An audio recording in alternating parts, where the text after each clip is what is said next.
Okay, I'm going over this quickly. Here are the things that you must have in order to get 50 points. Contact information we did already, summary and education. Here's the things you missed. If you have a GPA that you know or it looks good, add it.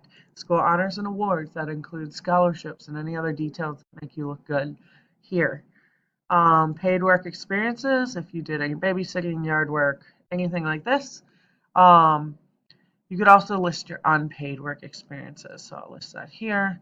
Anything that you've done for a long duration would be really good for you to include. So unpaid.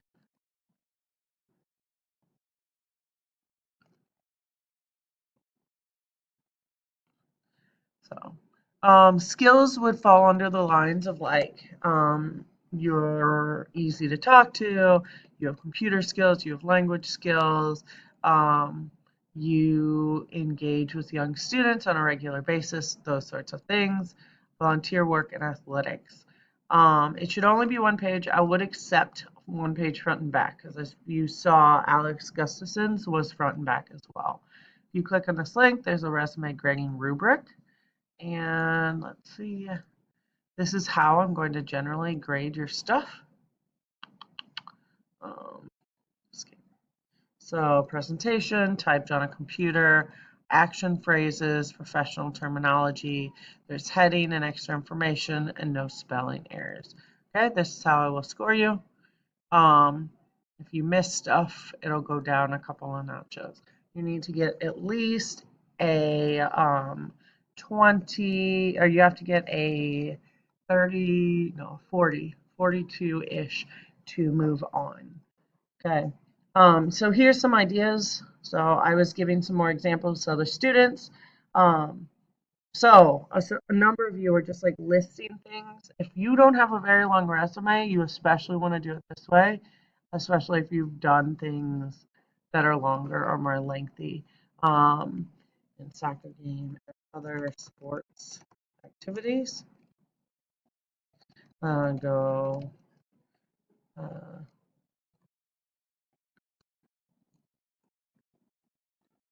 okay, so if you only go once or twice, that might be listed under like activities.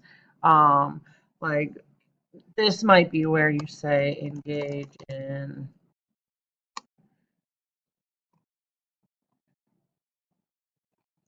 uh,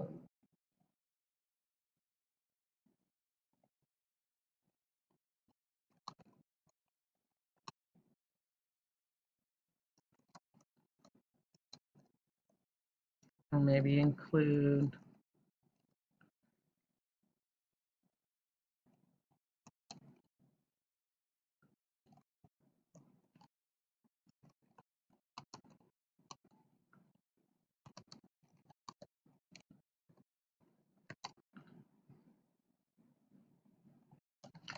maybe you went to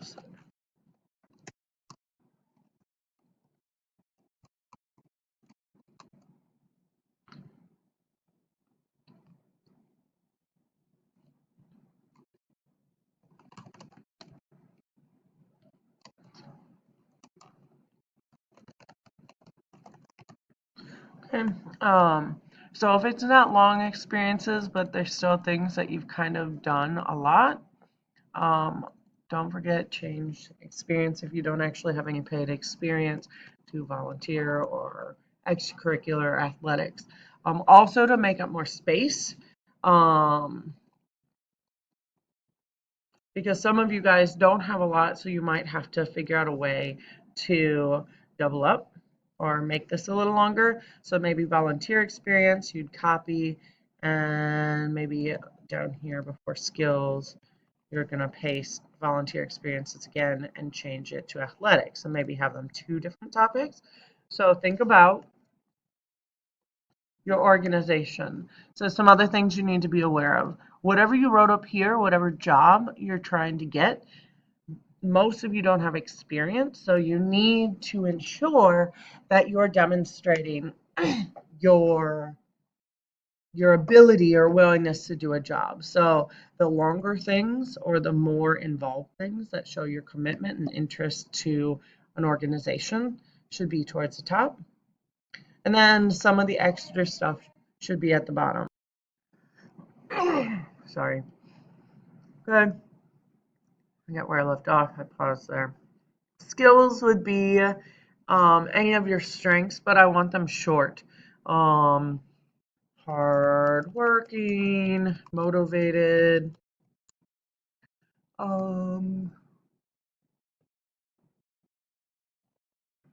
those sorts of things. If you feel like you're not really strong in the skills department or don't have something that associates with the job that you're mentioning, leave it go. I would accept if it goes on to the second page because when you print it, it will print front and back. Make sure your layout is organized. You should not have stories. You should not tell a long story. You should not say I. You should not say we. You should just give worked with kids every day, engaged disabled students. If it's athletics, you might say soccer. I think I did this already. Let's do basketball. What's another good sport? Basketball, sure. Maybe whatever your team was. You could mention 2 different teams, or you could just leave it at basketball, then say worked.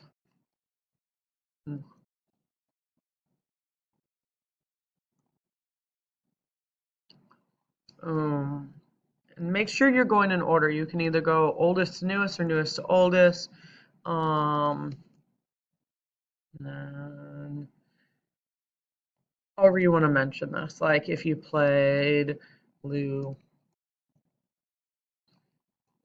Hughes 2007 to present, maybe indent your tab here.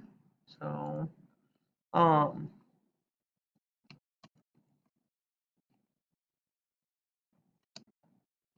those sorts of things. Okay. Then before you turn in your final copy, delete things that you didn't do. For example, if you only have 1 education, you shouldn't have a second. This is strictly for these resume templates are for people from every walk of life, from like my level to going to high school, college, grad school, and another grad school, 4 different things of school. Versus you guys. So make sure the second one is deleted. Wrong. Okay. Also, if you notice, this one's a text box, so double check if you are using a something with a text box. You might want to mess with that and delete some of those items. If athletics, you only have 1 thing. This again, you'll delete. You want to make sure it looks nice. Make sure everything is formatted exactly the same. So make sure all your dates, your job, your company, the things that you did without saying I. The only place you should have a sentence is up here. Make sure it looks clear. Make sure you're really representing yourself well. Double check it's not, for whatever reason, this format is not actually checking your vocab, your spelling. So maybe copy and paste it in a Google Doc to see if there's any weird spelling that you missed. And then once you have it done, you may submit it. Make sure you're checking off all the boxes. You have athletics if you have a mention, volunteer work mention, skills. If you feel like you have no skills, you all do have tons of skills, but if you're not coming up with something, feel free to delete this whole section. Don't leave a section unlabeled. So on this guy, don't leave this. If you feel like you don't have any skills, don't leave this like this because that looks sloppy. You would just have to take the whole thing off completely. Okay, there you go. I'm trying to think of anything else. Delete all the things that are not relevant. Should be about 1 page. Please don't make it text smaller than 11 font. If you need to, try and put it on a second page. Once you get a 45 out of 50 or a 42 out of 50, you have passed on to the next activity. So please tell me, remind me if you've gotten there, and I will check your thing. And if you get a 42 or above out of 50, you may move on to cover letter. If you're still waiting, work on typing. Don't forget, work on typing. If you're done, then I will badge you and you can move on. Thanks, guys.